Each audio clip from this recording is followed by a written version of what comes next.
Welcome to Missing the Point.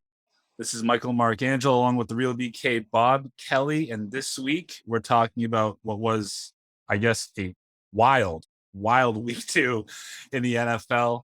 We'll go through the power rankings. I'll probably roast him a little bit on who's on there and why some other teams should be on there. But I mean, Bobby, week two, man. What was your biggest takeaway from week two? Bro, there's just so much that happened. But I think the biggest thing that I took away with it, which I think is a great place that we can start before we jump in the power rankings, is the goddamn Miami Dolphins, man. Um, they look like an offense that rivals the Chiefs at this point, like the Chiefs in their heyday.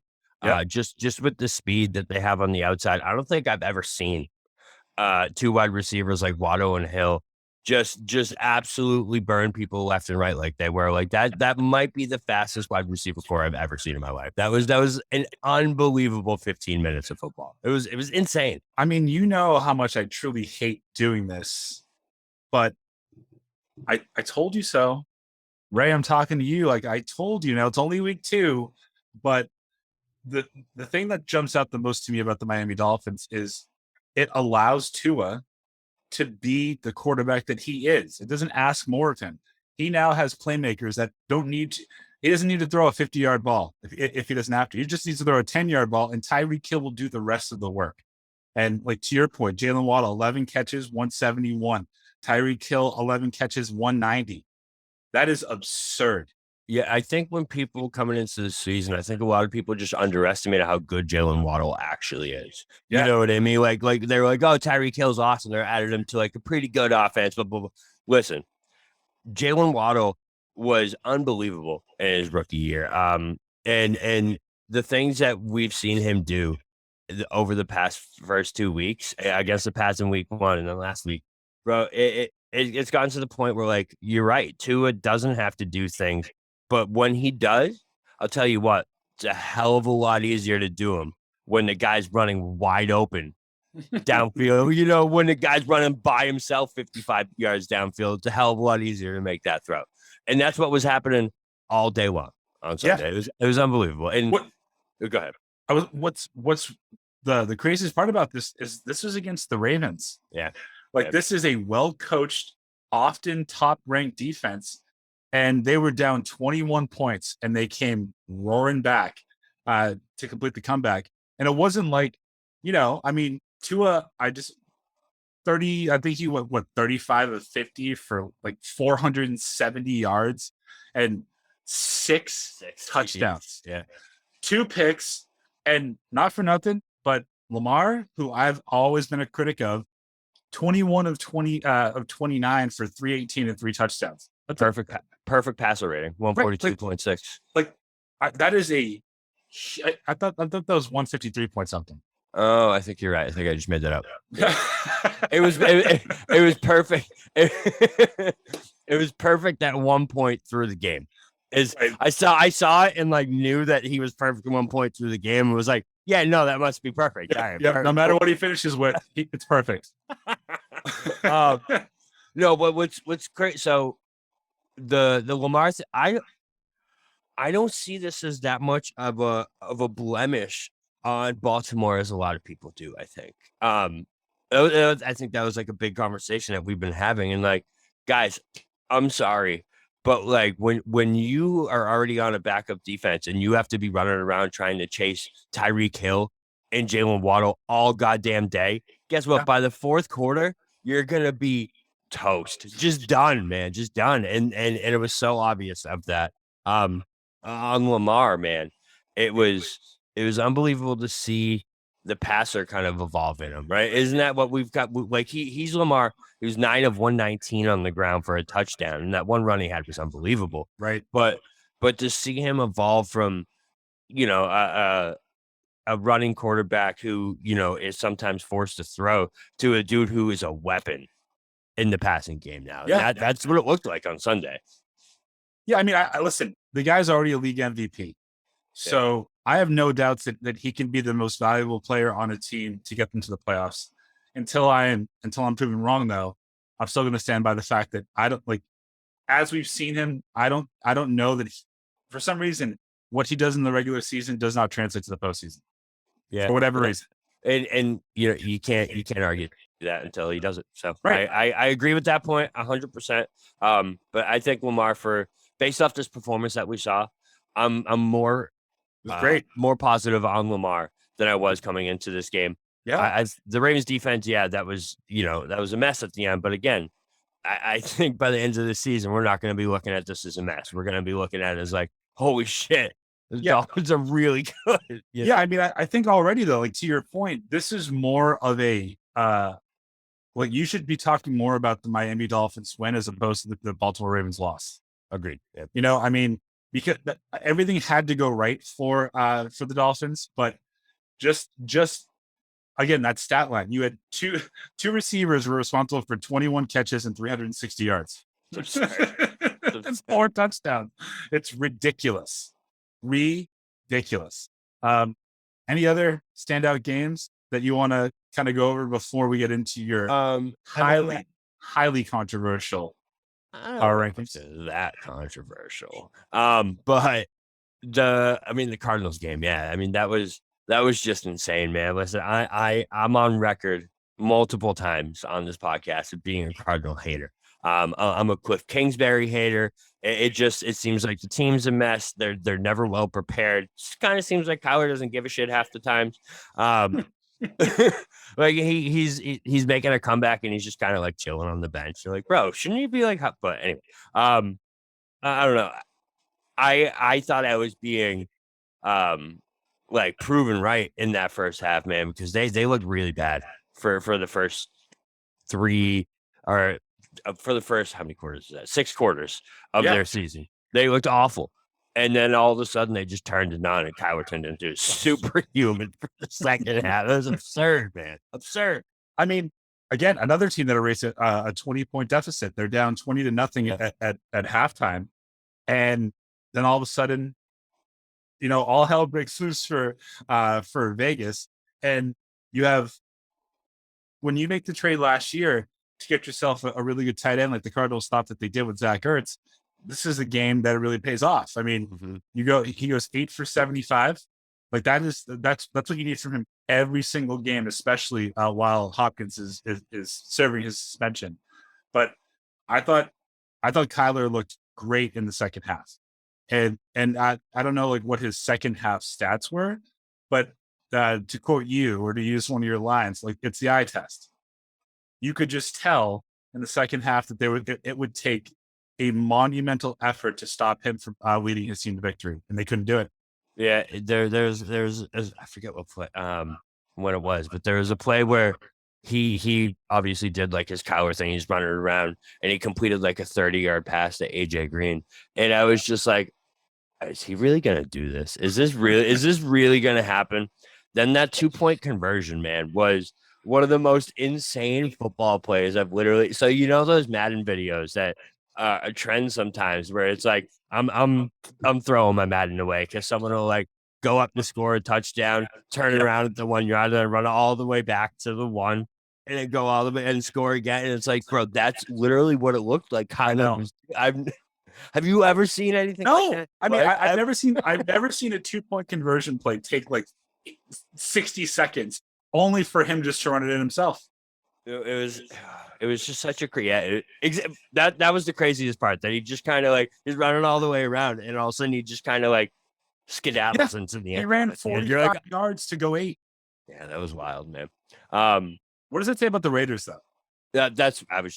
You literally read my mind. I think they're in trouble, to be honest. I was high on the Raiders coming into the season, but like is Josh McDaniels not a good coach? Because I don't know what the hell you're doing not getting Devontae Adams involved in that second half, man. What did he have in this game? Devontae Adams had 2 catches, 2 catches for 12 yards. Yeah, but he was targeted 7 times. Yeah, exactly. But like, that's still not enough. That's 4th on the team. Mac Hollins was targeted more than goddamn Devontae Adams. That cannot happen. That can't happen. Well, let me ask you a question. Let's say his targets stayed the same, but he went 6 for 80. Would you feel differently? I guess, yeah. Maybe. I suppose. I suppose. Yeah, but I don't know. And it just the Raiders, it just kind of seems like one of those teams, or last year it seemed like one of those teams that always found a way to win. On Sunday, they looked like they're trying to find ways to lose. And Yeah. it's never a good sign for a football team, because you remember in overtime too, they fumbled. What did they fumbled 3 goddamn times in overtime, and then they returned it, and that's how they won the game, man. It was like you can't do things like that. Not to bring it back to to New England, but if Bill was the head coach, he would have fired he would have fired whoever fumbled in overtime every single time. Nope, you're done. We'll just bring in some water boy. Nope, you're done too. We're gonna bring in some water boy. But who was the running back? Oh no, he got benched for showing up to a meeting late. My bad. Yeah, no, that was fine. But I mean, the thing about the Raiders, regardless of where they play, they are notorious slow starters. Always. I mean, last year they were slow starters, and then you had the whole Gruden controversy, not a real head coach, and then you had what happened with their wide receiver, and they still finished strong. The problem is, I think we still on this show, I'll just speak for me, that's still the best division that we've probably ever seen in the NFL in terms of star power and just potential. So starting 0-2 is not great. And coughing up a game that you had in the bag, that's not a great sign either. Yeah, no, for sure. And against a team that you probably should have beat. Because listen, I know this was a good win here, but in my opinion, I think Mr. Kingsbury is my favorite for first to be fired, because I don't have faith in him. I never have, never will. He was a losing coach in college. He's a losing coach here. You know what I mean? He has Kyler Murray. He shouldn't be, coming down the stretch like he has been the past few years and coming out of the gate like this. So, are you sure he's a losing coach? Yeah, he was under 500 at Texas Tech. I mean, in the NFL. I think he's above 500 in the NFL. But I just mean, like, he loses a lot. He loses big games. You know what I mean? Anytime it comes down to it, and the Cardinals have a chance to come out and be that team, they blow it every goddamn time. Can't live with them. Right? Exactly. Yeah. That's all. I mean, that's really it for that. You know what I mean? Well, I was going to say the only other thing that I wanted to mention. I know that this will be a good parlay into your power rankings. Is what happened in that Seattle 49er game. How lucky are the 49ers to have had Jimmy Garoppolo on the bench? That's fucking crazy. It is, especially because of, he was it was almost a guarantee that he was gone this offseason. You know what I mean? It was like, he's going. And then it was huge surprise that they re-signed him. And yeah, man, it's pretty big. Honestly, I feel bad for Lance. It was gross when it happened. Oh, it was so bad. Stood up on it, man. I don't know how these NFL players do it, man. Adrenaline, man. With Dak last year or a couple of years ago, trying to bang his ankle back in on the ground to Lance trying to stand up when his ankle's But yeah, I mean, they're so lucky because I think they're better. They're better. They're better. They definitely have a higher ceiling than they did with Lance. And the basement's a hell of a lot lower too, or higher, I guess. Because with Lance, bro, I think it's possible. If they stuck with him all season, they don't make the playoffs. I think that's a very real possibility. Where Jimmy Garoppolo, you're surprised if they don't, because now listen, you didn't know what the 49ers were going to be with Lance. They could have been a running team. They're not really getting those guys. With Jimmy, man, it's you know exactly what that team is with Jimmy Garoppolo. We've seen it for 3 years. So and he's been in the NFC title game 2 out of the last 3 years. So right. So I guess my question before we go into the rankings, let's say that you now have we'll call it 5 quarters, 5-ish quarters of the Trey Lance experiment in San Francisco. How bad of a draft pick was that? I think it was what they gave up to go up there is what makes it bad, man. Right. I get trying to draft for the promise. You saw it with Carson Wentz. You saw with these guys that were inexperienced. I think Herbert was very inexperienced coming out. Like the appeal is there, man. But you didn't need to go up and get him like that, because if you look back at that draft, Fields, Mack, all these guys fell down to exactly where the 49ers were originally. Right. So it doesn't look good. I have to say, it really doesn't look good. Obviously, like, you can't control the injury. Yeah, for sure. But and that's a terrible thing to happen to him. I thought, he was going to have a good season, but yeah, it doesn't look good. That's one of the worst draft picks I can remember. Just they give up 3 firsts to go up and get him. Yep. Right? 3 first-round picks. Yep. And you think, again, we're just talking about as of now. He can come back and have a Hall of Fame career. We don't know that. As of right now, you think about the fact that, you had Justin Fields, Mac Jones go after him.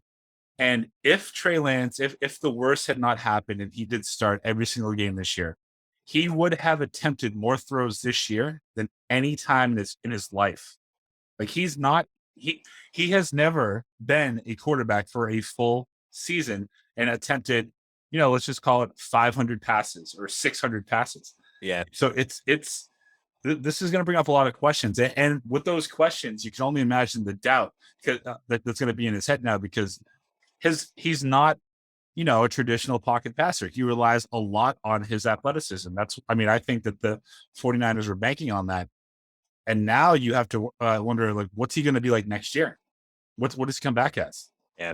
Listen, an injury like that always takes at least 2 years to, like, fully recover from. You have like your dad. Year. Well, yeah, but that's true. He was really good last year. But some would say he just kept running. Oh my God. Forever that lives on it. They don't. Can we talk about that real quick? Wait, can we talk about? All right, my Cowboys are not on the power ranking, so this would be my one little blurb. So we beat. I had more thoughts on Lance too, actually. Hang on. So before I move on to that, with the 49ers, what really surprised me about the whole thing is Mac Jones seemed like the perfect goddamn quarterback for that team, man. Yeah. He's Jimmy Garoppolo, but better, with more upside. Well, he might be better. We don't know. He can't throw the deep ball like Jimmy. He's definitely got more upside, though. In his game and in his career, he definitely has. And it just seemed like that was a solid fit, and that's what I thought was going to happen. That was the rumor of what was going to happen, was they love Mac Jones. And for them to go up and get Lance, I don't know. That whole thing just drives. So before we talk about the your boys beating the AFC champions, the one thing that I'll say, I'll just repeat that I said when we drafted him. My big fear about drafting a quarterback out of Alabama is you've already seen them at their best, because that Alabama program gets them to their peak. The thing like Trey Lance, or even a Trevor Lawrence or a Justin Fields, is there's so much upside, right? Like you can get them even better than they were. But when was the last time you saw an Alabama quarterback come into the NFL and do better? Yeah, their offense is just a machine that you can just plug out. Yeah, no, it makes sense for sure. And he was thrown to, some people would probably say, one of the greatest wide receiving cores of all time. Wasn't it Waddle and Devontae Smith? Yeah. Really good. Yeah. It's not terrible. Yeah. I'm still high on Mac, though. I still got upside. I know it was a rough week, but we won. It's gonna. I heard he didn't. I didn't watch that much of it. I heard he didn't look great, though. He didn't look great at all. It's fine though. I mean, a win's a win. Who cares? I think he was like 21 of 35 for 252 and a touchdown and a pick. It's serviceable. Yeah, he was Mitch Trubisky-esque. That's bad. Let's talk about your boys. Yeah, speaking of bad. Let's preface by saying that in week 1, you were begging your offensive coordinator to just run a consistent offense and let them run the plays that they know how to run and they excel at. What did they do? What did Kellen Moore do in week 2? He did that. Exactly that. Fucking exactly that. And do you see what happened? Do you see what fucking happened? It's unfathomable that that's it took an entire game for him to realize that, man. That it's taken all this time to realize that, like, listen, if you just hand the ball to Tony Pollard, he's gonna do some shit because he's really fucking good. You don't need to do gadget plays for all these guys. Stop overthinking it. And it just like even in this game, right? So the way we won this game, like, you see how stressed out I am already? Like, it's just my By the way, right? By the way, the reason for those of you at home that Bobby is stressed out is because when Dak went down, I told Bobby was saying season's over for the Cowboys, it's over, and I said, it fucking might not be. and I said, no, it isn't. Like they're going to be in this, and I think that stresses you out more. It does. It does. I was ready for the season to be over. I honestly was. My blood pressure had gone down, and I was like, oh, all right, finally a season, I can relax. But then we go out and beat the Bengals, which honestly, I was telling we're gonna get smacked this week. I really 100% was like, we're getting killed. Oh yeah, I bet on it. Right. See, it seemed like it just set up for Cowboys to lose like 34-7, but instead our defense is awesome. And B, we actually ran an offense. However, even after doing that, we stopped. We kind of felt it kind of felt like the Celtics with the 22-point lead in the second half. Oh, you know what I mean? Where like they're just dribbling out the fucking clock and they're not running their offense. And it was the same exact thing. And like me and my buddy were texting, we're like, they're gonna blow this. 100% they're blowing this. And then all of a sudden it was 17-17. And then Maher hits that kick, which is different from last year. But like the thing that stressed me out the most, right?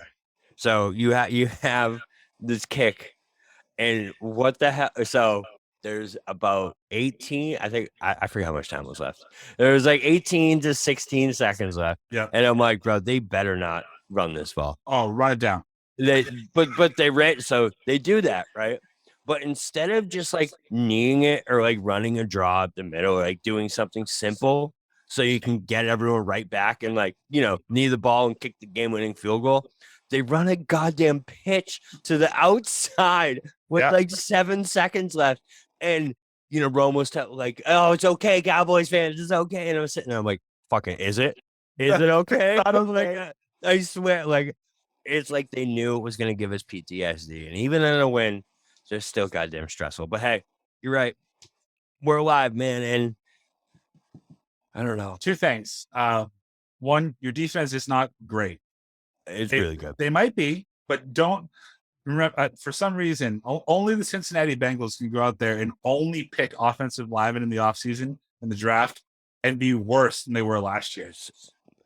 Yeah. But I mean, Micah Parsons. Yeah, no, he's great, and so is Diggs' brother, as you mentioned, as you called. But that was a full 2 years ago.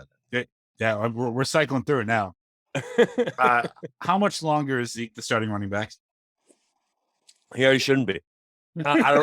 Listen, I don't know. I've been saying this for like, I feel like 2.5 years now since we got Pollard. It's like, it's so clear to me, man. Like, I just don't. I get the pass protection thing. I understand that, but the reason for your starting running back being in the game should not be for goddamn pass protection. They're running back. Right. They run the ball. Like, I get that that's important, but you can scheme around that. You can't scheme around 3.2 yards a carry. And it's just like, listen, I'm forget that comment. Honestly, like, I'm not trying to throw slander on Zeke because he's still serviceable. He's like the highest paid fullback in the league.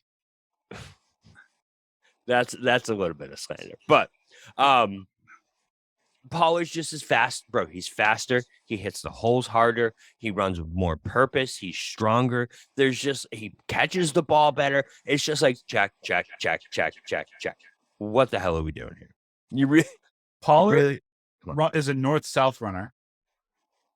Zeke is, and this is going to sound way worse than I mean it, but he's like a super duper uber talented Lawrence Maroney. He just refuses to hit the hole. He likes to dance around first. He's exceptional at making his cuts, but I think this is his second week in a row where he did not average more than 3.5 yards a carry. He just used to be explosive through the holes, and I think now he doesn't have that explosiveness, so he's just trying to be perfect. But it's like you're so upset.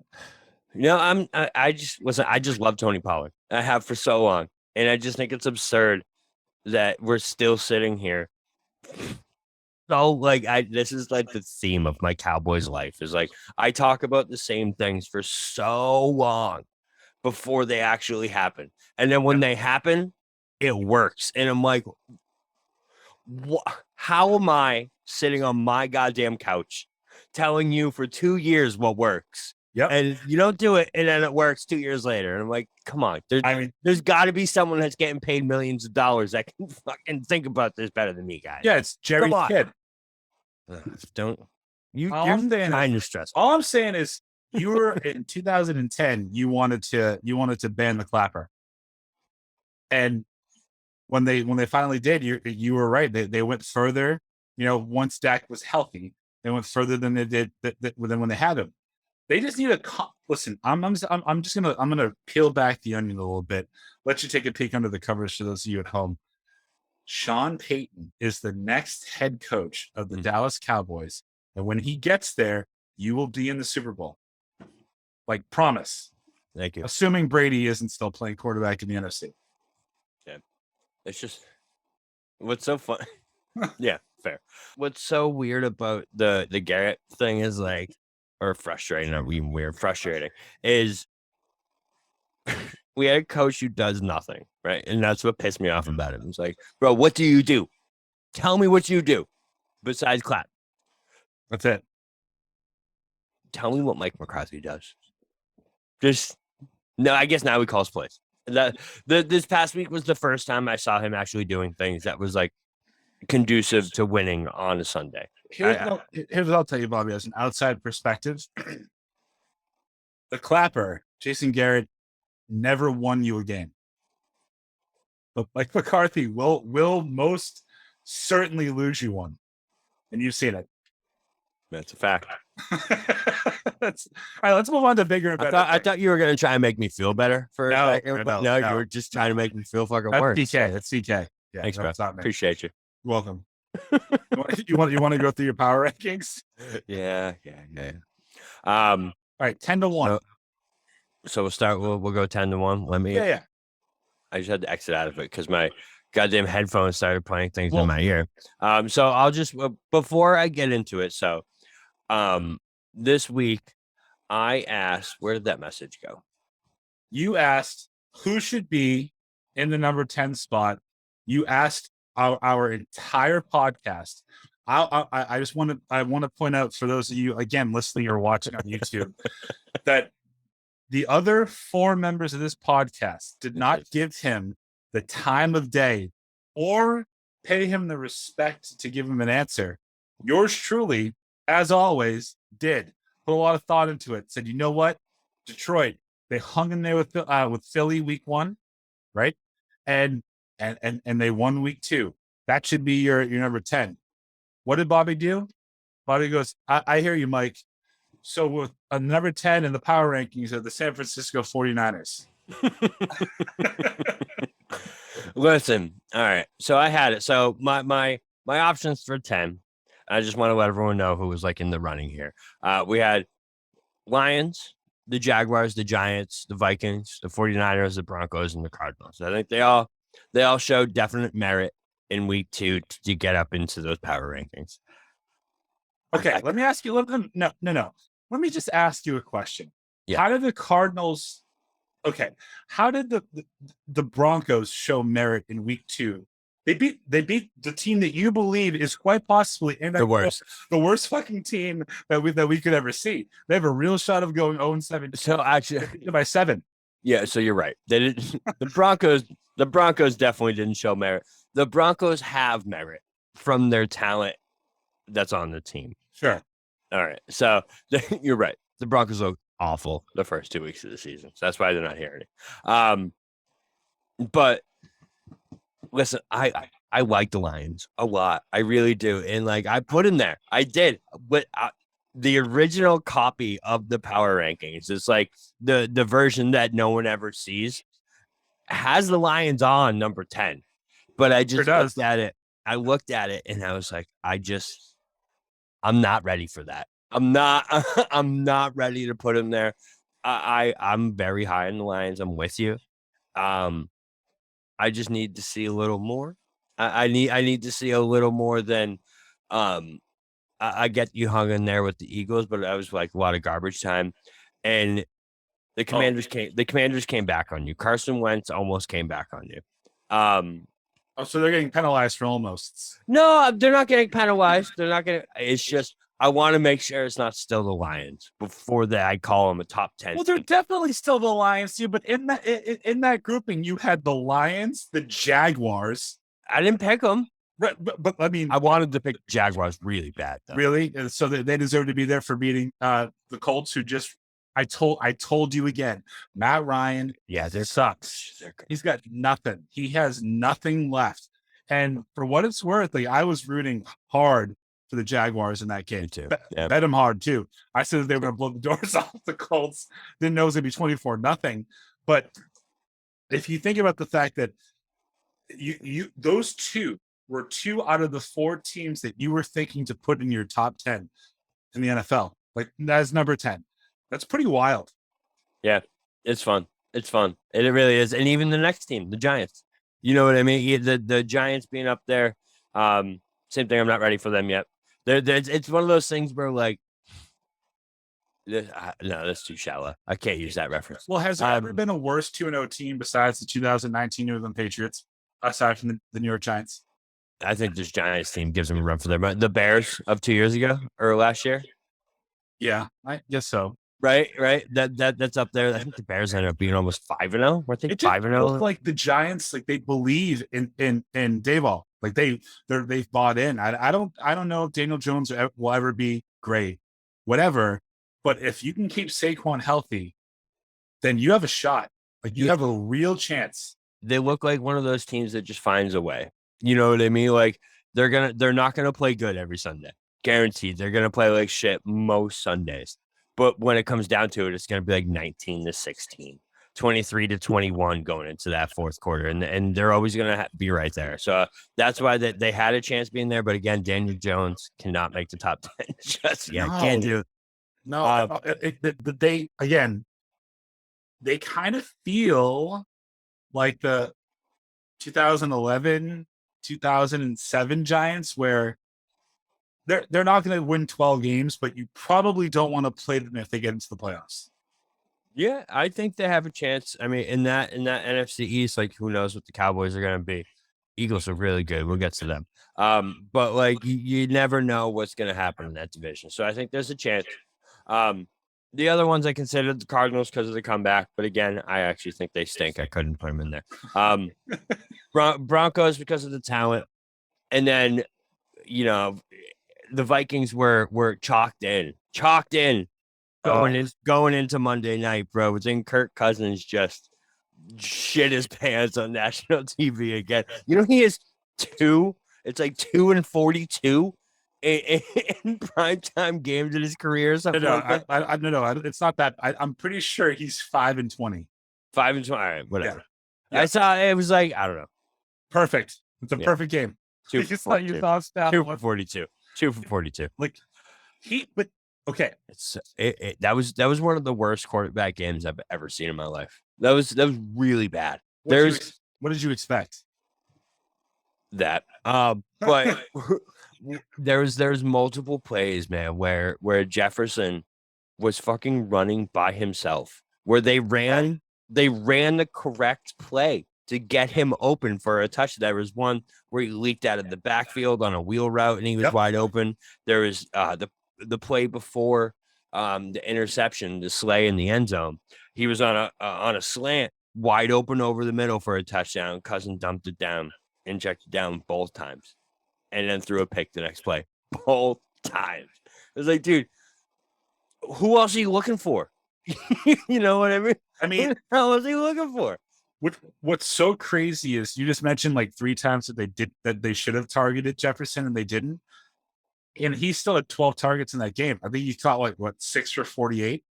But the times that they didn't look at him, he was wide open, wide open. And Kurt just didn't trust himself to get the ball there. Yeah, man. He really, and you saw it early. You saw it. You knew he was. Oh, yeah. I mean, essentially, once the lights turned on, like you knew that it was over. Oh, by the way, Jalen Hurts is a problem. Yeah, no, well, yeah, he is big time. But yeah, so that leaves the last team on the list here.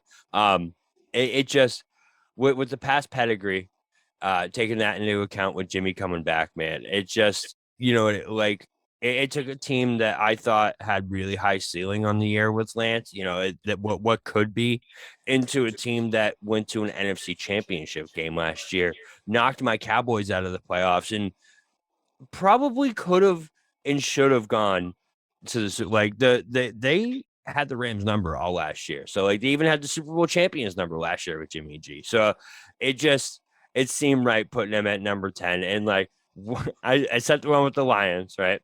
And then it sat there for a second and I was like, Lions, huh? That can't be right. That cannot be right. And then I deleted it and put the 49ers and resent it. It was like, that looks much better. So that's how they got number 10. It's just the pedigree's there, man. It's been proven with Jimmy G. Number 9, Green Bay Packers, dude. I'm sorry. Why? Tell me. Okay, I need you to tell me why the Packers are better than the Giants.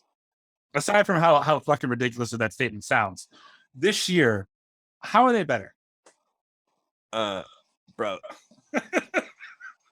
And I don't even have to answer that, do I? Yes. Aaron Rodgers over Daniel fucking Jones, man. Okay, what about the other 52 players? It doesn't matter. That's a 8.5 and a 2 that you're comparing on the scale. You know what I mean? Like, well, what about the other the other features don't matter at that point. You know what I mean? I'm just saying. I know it's shallow. I'm sorry for any ladies out there listening. I apologize, but I'm just saying. I thought you were talking about like phone features, dude. No, I'm talking about like the 1 to 10 scale. Oh, you're talking about like sleeping on the couch features while you're talking. She doesn't fucking listen to this. Yeah. So. Nice. Oh, nice. That's just a fact. But bro, it's Aaron Rodgers. But it's okay. Aaron Rodgers in his win. I'm just gonna read you his stat line: 19 and 25. That's great for 234, 2 touchdowns. His receiving core is Sammy Watkins, Aaron Jones, who's a running back, Randall Cobb, who's 116 years old, Romeo Doubs, Alan Lazard, Robert Tonyan. I mean, they're just. I promise you, you can. I hope that you hold this against me for as long as we do this. If I'm wrong, Aaron Rodgers will never develop younger wide receivers that were not a top 10 pick. He won't, and he's just not. He's just not that guy. He isn't. So I know why the pedigree and it's Aaron Rodgers, but I don't know, man. It sounds like you were kind of dipping into his offseason routine when you put him ahead of the Giants. By the way, I love how much that comes up just casually now whenever he's on the field or like involved in anything. They're like, right. Well, you must be tripping balls then, he's like on ayahuasca.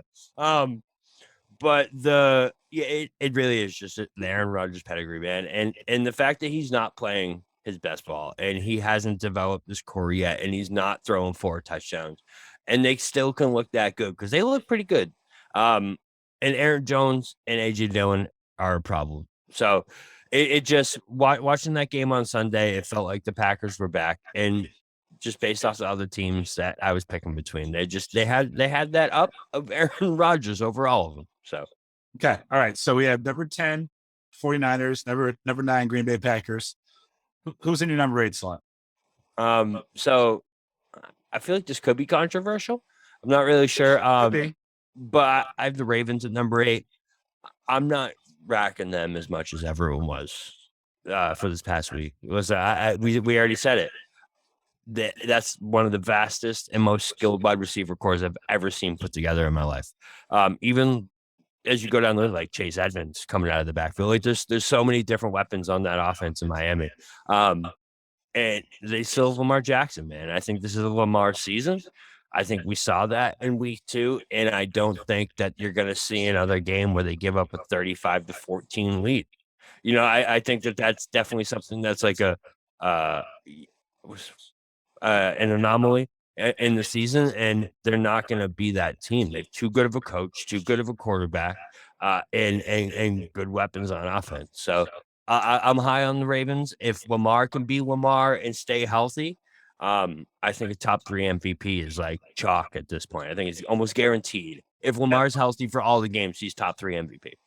And presumably, right, they're only going to get better with J.K. Dobbins coming back and being healthy. It feels like Lamar and Bateman have figured it out, and that's going to be a top connection. Listen, it's hard. First of all, I admire the fact that he's representing himself. He wants a big contract. I think he turned down a lot of money, and I think he's kind of he's playing up. I hope it works out well for him. I think Harbaugh is such a good coach that you could literally give him Joe Flacco, and he's going to have that team in the running. But Lamar is just exceptional, and I think he proved it in this game. Even in an L, like he was almost perfect. Yeah, Rayshawn was saying, like, I don't know if he's gonna get, bro. Lamar Jackson is gonna get his dough, and I'm like 99% sure it's gonna be from the Ravens, because how stupid it better be. That's what I mean. Like, it better be, man. If they're who's number 1 on his list, the Patriots for sure. No, who? Miami. Yeah, fair. And that would be terrible. That would be. It's imagine that. It's Miami, Philly, and then there was one other team. And by the way, those first 2 options are not good for either one of us on this podcast. No. But yeah, he's gonna get paid. So like Lamar is a one of a. He might not be one of a kind anymore. We'll get to that in a little bit. But yeah, he's unbelievable, man. And as long as Lamar is healthy and this team is showing that promise on offense, they're going to be in this top 10. So, number 7, I think the team that beat the last team you just mentioned. Yeah, their first appearance this year in the power rankings, Miami Dolphins. I couldn't put them higher than this just because of Tua. You know what I mean? That just still holds them back a little bit compared to the teams above them. For 6 touchdowns. I get it. Listen, like, shame me for wanting a little bit more proof after a year and a half of being shitty than one good week. Being shitty? Didn't he lead his team to 7 straight victories last year? Yeah, but it was when you watch him play quarterback, there's a lot missing most of the time. That was the best game I've seen from Tua by far. That was the Tua that we were promised coming out, where he's making these throws on a dime. He's extending plays. There was that one spin move play that he had that was like, bro, that's the Tua that I remember from Alabama, from that national championship game. Like, that's the Tua I remember, not the one from this past year. So I just need a little more time, but that wide receiver core is trouble for anyone at any time, man. I honestly, like, if you think about the best wide receiver cores ever, so you have like Randy Moss and Chris Carter, you have I don't know, Jerry Rice and Tim Brown was the next one. Jerry Rice and Terrell Owens.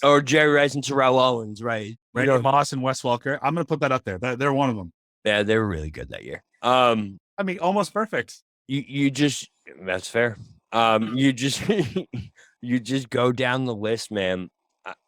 You're never gonna find one that's as electric as this wide receiver core. I just don't think it's ever been seen before. So I just think this guy's a little. Do you think that they're better? Like, just give me a grade. Is that wide receiving core better than like Adam Thielen and Justin Jefferson? Yes. And that's just because you think Waddle is so much better than Thielen, or Yeah. is Hill so much better than Jefferson?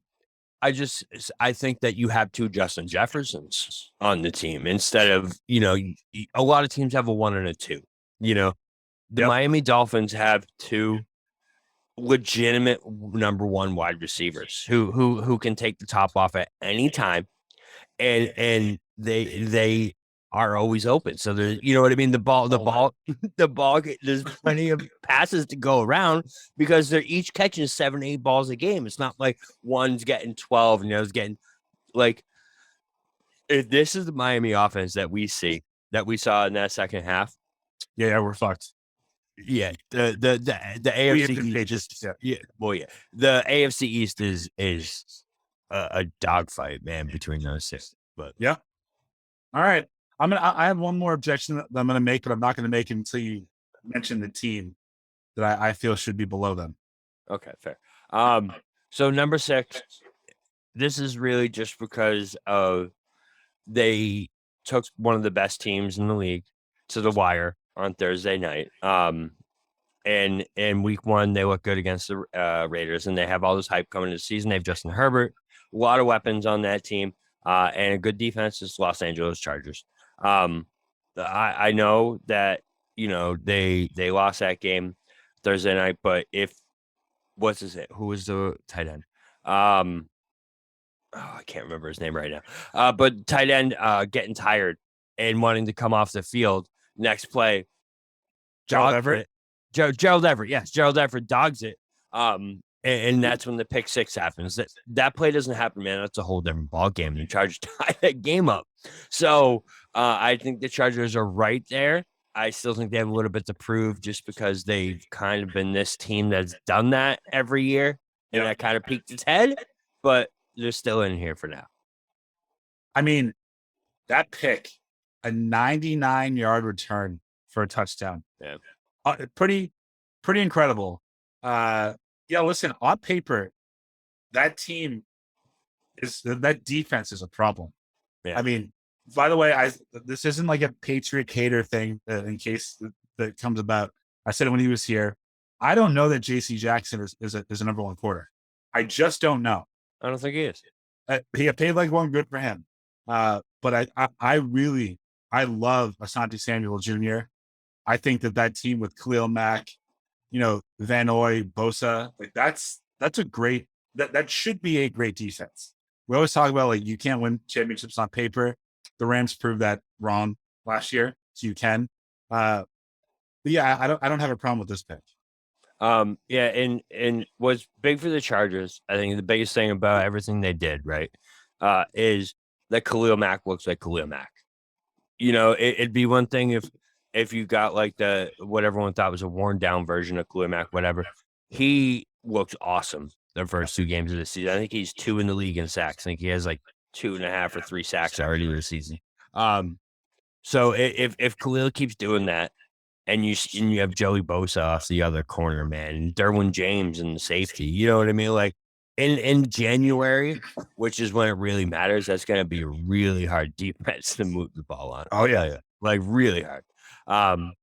Number 5. So we're staying in the same city. We're going with same stadium. Although judging by the fans, you would never know. But the Rams are number 5. Still the champs. They look good against the Falcons. They had a little weirdness at the end there. Where I feel there's just something in the atmosphere on Sunday. I don't know what the hell was going on. But they pulled out the game against the Falcons. I think they blew like almost 28-point lead. But they look good for most of the game. Like they're still the Rams. They still have Aaron Donald, still have Stafford. They're still stacked up and down. And Allen Robinson actually looked okay. There is no reason at all that the Miami Dolphins should be ranked behind the Los Angeles Rams. None. I mean, that's fair. The Rams lost week 1 after the blowout to the Bills, who are a wagon, and I'm sure we'll talk about. But they tried everything in their power to lose again to Atlanta, and I guess talent went overall. But I think if you just look at the first 2 games of the season and you don't take into consideration the fact that they won the Super Bowl last year, you can't sit here and tell me that in your heart of hearts you believe right now if the Rams played the Dolphins, the Rams would beat them. It's fair. No, it's a really good point. No, you're right, because especially with everything we just said about the Dolphins, listen, it is. You said take out the Super Bowl. It is because they won the Super Bowl last year. They have that championship pedigree still. And I think that Super Bowl stink is still on them, I guess. We'll see what happens with the Bills this week and the Dolphins. I want, we'll do a little preview at the end. We'll talk about a little bit of week 3. But yeah, I just think that's going to show exactly who the Dolphins are, how good they are. And exactly, at the same time, the Rams too, because listen, if the Bills come out and they just absolutely steamroll the Dolphins, then that just doesn't tell us much about the Dolphins or the Rams. That the Bills is just unbelievable, right? So, we'll see what happens. Yeah, that's a really good point, though. I can't hate on that, and I don't honestly have an argument against it because I'm really high on the Dolphins. So what about the tale of 2 weeks between the Falcons? The Falcons they blew a huge lead against New Orleans last week, and then they came storming back to almost beat the defending Super Bowl champions. There's something weird is going on down there in Atlanta. I will never trust a team that is led by Marcus Mariota and that has Kyle Pitts on their roster and doesn't utilize them. Don't use them. Don't use them at all. And then the coach is like, listen, I don't care about fantasy football. I'm trying to win a game. Do you know what would help you win a game? Throwing the ball to Kyle Pitts. Right. That's right. Yep. I mean, try it. How about you just try it 5 times? It's a good strategy. It's like when the Cowboys scored a touchdown this weekend, and I was like, hey, we should do that more often. I was like, yeah, no kidding. Right. Number 4. So number 4, I just did this just based off eye test, man. The first 2 weeks of the season, I have number 4, Tampa Bay Buccaneers, and our boy TB12, who looks like Kevin Bacon, went out and smoked crack for 3 weeks. But yeah, they didn't impress me at all. The first 2 weeks, I have to say, like even beating my Cowboys, man. I think their defense. So going back, I think their defense is elite. I think their defense is really, really, really good. And I think honestly, like my Cowboys thing was kind of an overreaction from week 1 because of how damn good that defense is. You know what I mean? I just think that they're gonna be like a top 3 defense. But the offense, man, I don't know. Like we talked about it being a wagon. Their wide receivers are so deep, all this stuff. None of them can stay healthy. A and B. The first 2 weeks of the season, that offense has done nothing that tells you like this team is going for a Super Bowl run. Like, have you seen anything from them except for like the Julio Jones plays in week 1 against the Cowboys that have really been like, oh, nice, let's go. Here's what I'll tell you. As bad as they've looked, when you need him to make one throw, I know. He still makes it. He does.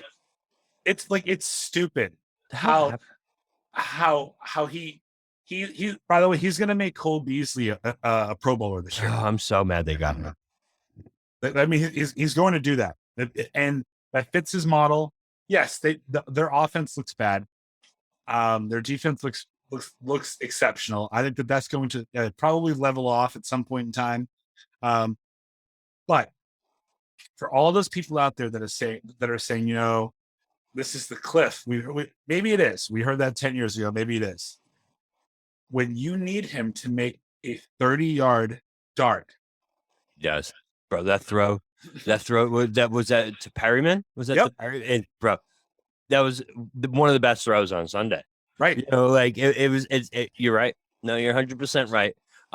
One thing I can say, what is a cliff is his jawline now. I don't know what like not they just steer us off into what the hell happened to Tom Brady conversation. What the hell? Yeah, it's just Giselle sucking the life out of him, and not in the good way. Literally just sucking the life. I think he got a bunch of work done or something. Oh, You know what I mean? do you, Bobby? You think so? It looks like a really bad cheek job, bro. It's like, bro, your cheek job makes Tara Reid's boob job look exceptional. And just that's a little throwback for any That's a 90s, great 2000s. comparison. Right? It really Yeah. does, man. It's like, come Aged on. us a little bit, but it's a great A comparison. little bit. Some people probably listen to this like, who the fuck is Tara Reid? Yep. She was hot. She was. Probably more. Now she looks like Skeletor. That boobie is ugly. Can't say that. You can't say that. We can say whatever. Yeah, it is. But it was a whole thing. Remember, it was like trending for a while. Yeah. It just might be worth it to go to your number 3 team. You know, you've done that to me too many times. Yeah. So number 3, I put him ahead just because of the eye test, man. Like I said, they are electric. Their quarterback is possibly the only rival to Lamar Jackson when it comes to athleticism in the NFL. Philadelphia Eagles, man. It pains me to put him this high because listen, you know as much as anyone, I hate the Eagles. No, so much, I hate the Eagles. Like it. I rooted for the Patriots to beat them in the Super Bowl. That's how much I hate. Just don't do that again, please. Yeah, that might be why you lost. Yeah, Jalen Hurts, man. If that is the Jalen Hurts that we get, the Eagles are a goddamn problem, and the rest of the NFL needs to recognize that because they have the defense, bro. They have Jordan Davis up the middle. They have Darius Slay, and then on offense, they're just up and down, unstoppable. You have Jalen, you have Dallas Goedert, you have the wide Devontae Smith, AJ Brown, Miles Sanders. Like they're just a wagon on offense. And if Jalen Hurts is playing like that, man, they're tough to beat. The Cowboys aren't winning the NFC East. I can promise you that. If that's the Eagles we see every week, the Cowboys are in a lot of trouble in that division. So I think that the Eagles are good. I think that what we saw on Monday night was a 70-30 mixture of just how terrible Kirk Cousins is, right? Like I'm a big Jalen Hurts fan. I think he can be dangerous. I think also this game highlighted for me as a Patriot fan. I don't know that we have the type of quarterback that can do this because we don't have a quarterback that can run fast or throw far. And Jalen Hurts can extend plays, and when you surround him with players like you mentioned, Dallas Goedert, Devontae Smith, AJ Brown, and then your running backs again are Miles Sanders, you're pretty good. That's it. They're going to be there with the Cowboys at the end. So what's great is like what 100% they will be. They're going to be better than the Cowboys. If you're asking me, shocker, they're going to be better than the Cowboys.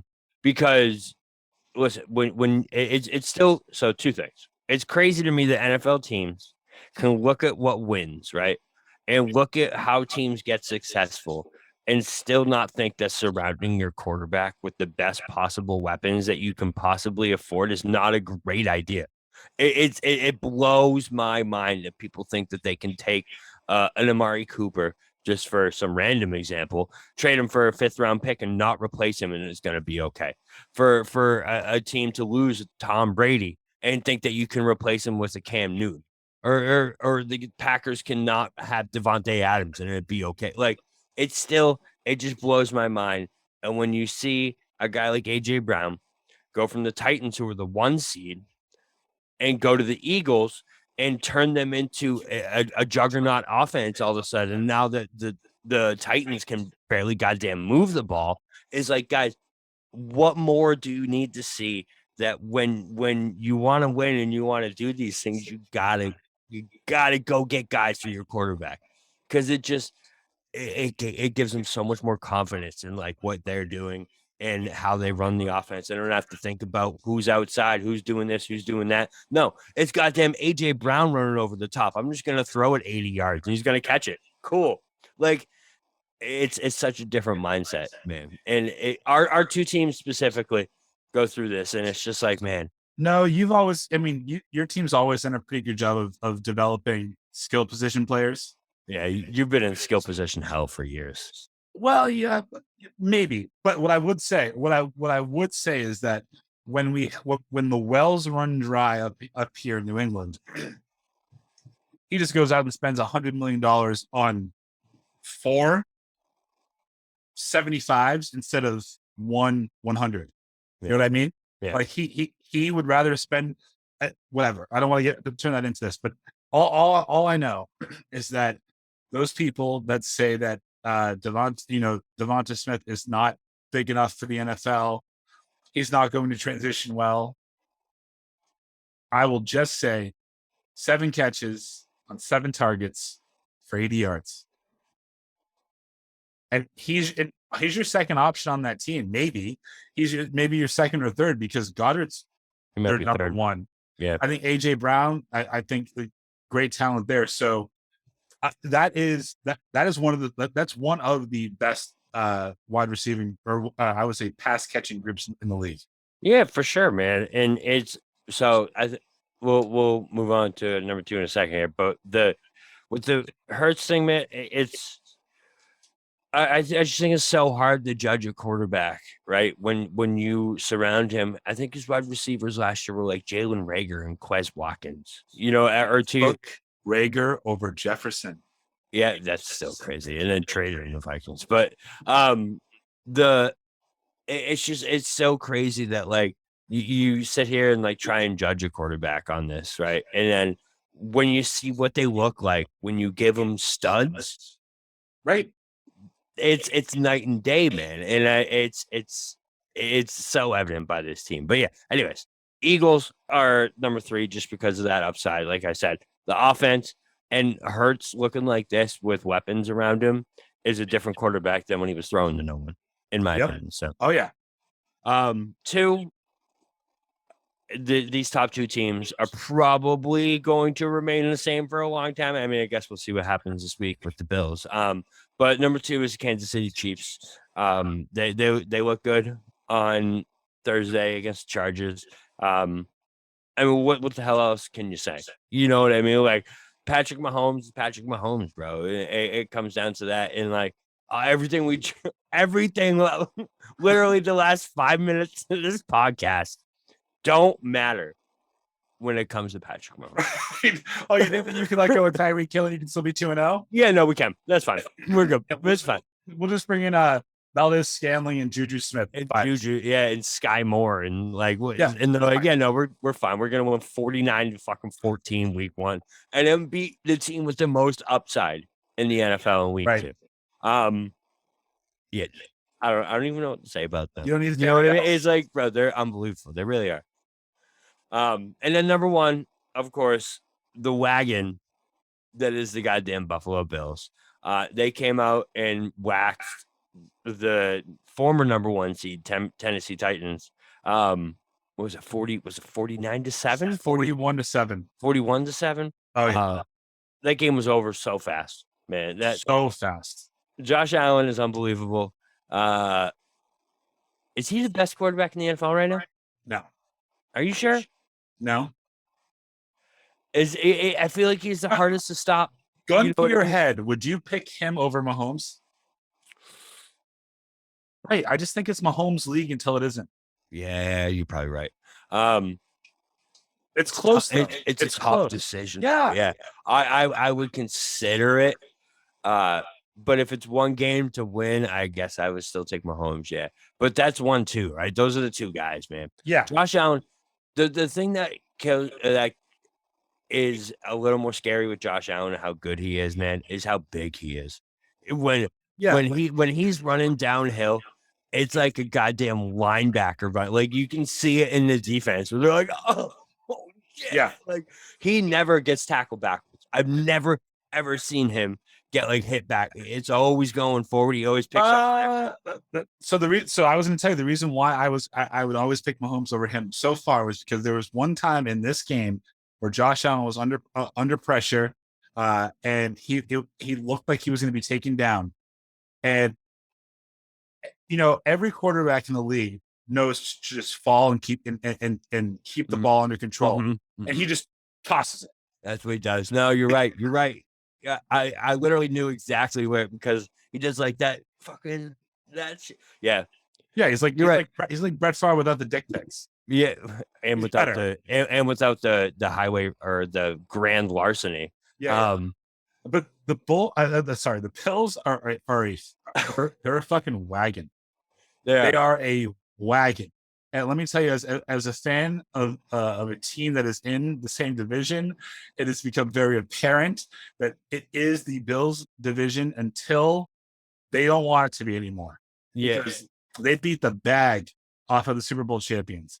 Then they come out and they beat the bag off of the number one seed in the AFC last year. And yeah, Josh Allen, 26 completions, 300 yards, 4 touchdowns. That's great.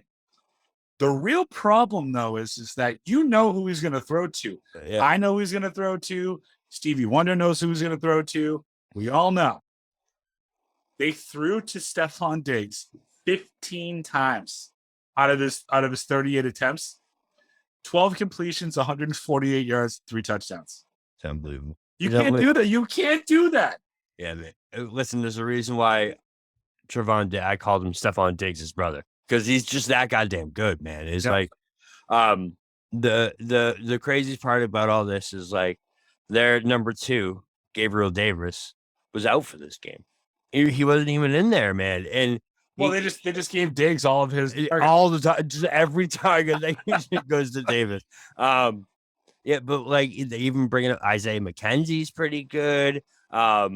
Dawson, like they just got guys, man, and yeah, they're gonna be tough to beat. And even bigger pickup than anything else in the offseason was Von Miller, man. Like, yes. Like we talked about him last year when he went to the Rams. He might be washed up. He might be this, blah, blah, blah. Bro, when he goes into a defense, it's his defense now. You know what I mean? Like that defense is now his.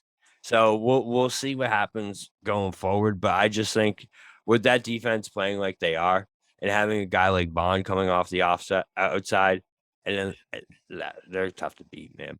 Yeah, I mean, listen, Von Miller is the classic case right now of his stats don't properly articulate his impact. Because in this game, I think he had like 1 tackle. 1. But he has turned a defense that was already really good, and some would say took a step back in terms of in the secondary, because there's no reason why they should be as good as they are right now. And he has instilled so much confidence and swag in that on that defense that it's scary. It is very scary to see what they're doing to literally everyone that they've played. They don't have their number 1 corner yet either. I know. McKelvin, he's out. Yeah. So we'll see. Before we get out of here, we're right out of our time here, but I do kind of want to touch on a little week 3 for you, and we're gonna lead it right off with what we just talked about. The Bills, man, they're playing the Dolphins. What's gonna happen in this game, man? This is the game of the week to me, right? That 100%. This is the game of the week. It should be. My only fear is that 7 times out of 10, a game that with this much hype on paper doesn't live up to it.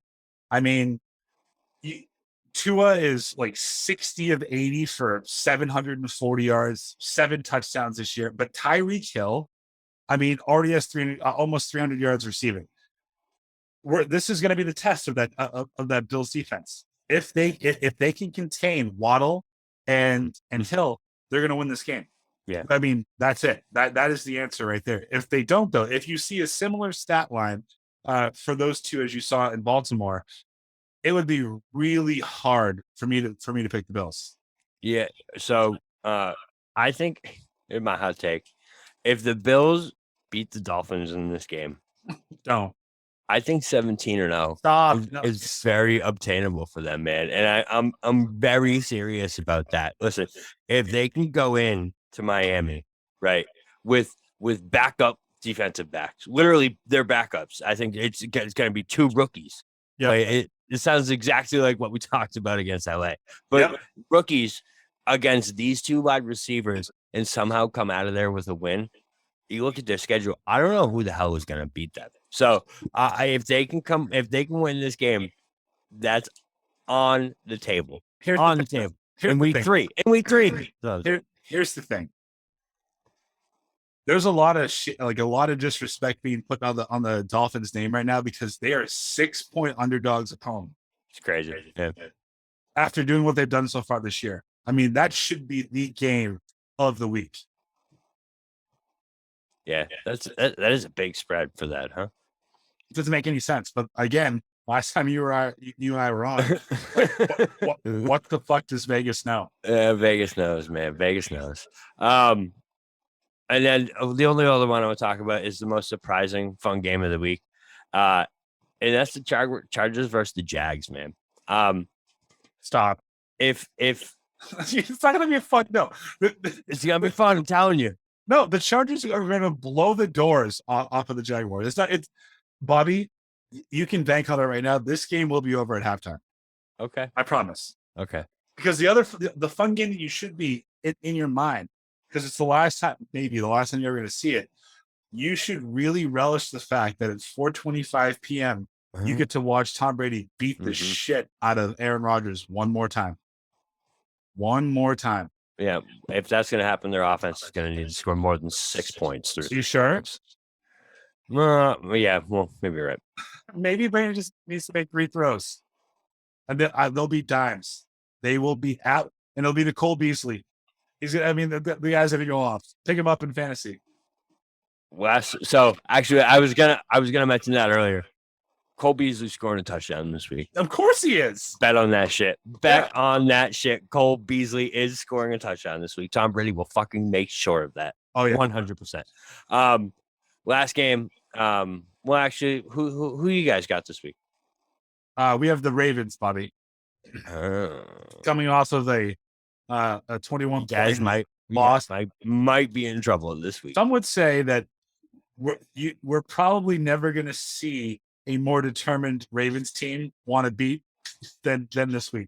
I think it's going to be, the one glimmer of the one shining light that I have in this whole scenario is that with Cam Newton, we beat him. Yeah, I was just going to say, Bill can scheme against Lamar. He's been able to show that. And I don't know. Who knows? Who knows what's going to happen? I do think that you should see a better Mac Jones this week. And if we've learned anything based off of last week, that, if you just give your quarterback time, your receivers are going to get open against the Ravens. So take advantage of it. Now, I just don't know if Mac Jones can hit the same type of throws. Wild I'm saying that, comparing him to Tua. But, I'm pulling for the Patriots. It feels like the odds are stacked against them. Yeah. No, it's a tough game.